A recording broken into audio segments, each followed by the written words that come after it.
If you were starting a new business today, what have you learned that you could pass on to our customers on this site watching this today?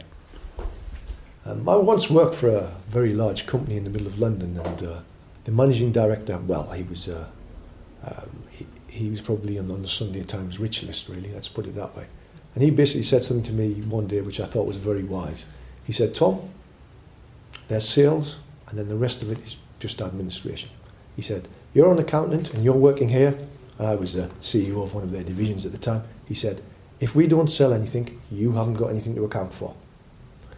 The key thing that you have to do in your business is to ensure that the sales come in.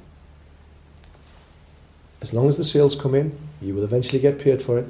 You will then have some money to pay your suppliers, and as long as you can keep the sales working round in the circle, obviously you have to make a profit on the sale. You can make a small profit. You might only make £1 profit. If you're selling a cup, you buy it for £1, you sell it for £2, you make £1 profit. If you sell 1 million cups, you've made £1 million. Or you might sell a Rolex watch. You might buy the Rolex watch for £1,000 and sell it for 10. You've made £9,000 on the sale. It doesn't really matter what you're doing as long as you sell enough and you sell a lot of cups or you sell a few Rolex watches. What you don't want to do really is to buy a cup for £2 and sell it for £1 and lose £1. You have to get your costings right on some of the things like that. That's quite important. So yes, sales is key, but you've got to make sure the sales actually generate a profit.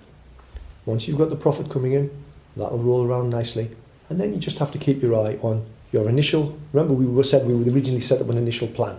We know what all the sales are going to be. We know what all the costs are going to be. What we do is, as time goes on each month, the accounting system that we'll put in place will tell you what your sales are. It'll tell you what your costs are. You then compare your sales and your costs with what you thought originally would happen in your plan. And then, by looking at the differences between what you thought would happen and what has actually happened, that will help you run your business. So you can look and say, well, sales are down a little. So you need to have a little bit more emphasis on perhaps the advertising or the marketing to generate sales a little higher. You may look and say, oh, the rent has gone up 10%. Why is that? Maybe you had to take on an extra small warehouse unit to store the extra stock that you needed. But you have to have a reason. You need to know a reason why your actual costs didn't hit your original plan. And that's the part that will help you run your business. It's basically, you're the captain of the ship, and the accounts are the charts that are helping you guide your ship. The sails are really the engines driving your ship forward. But without the navigator, the accountant, looking at where do we plan to go, where are we actually going, be careful you don't hit that iceberg.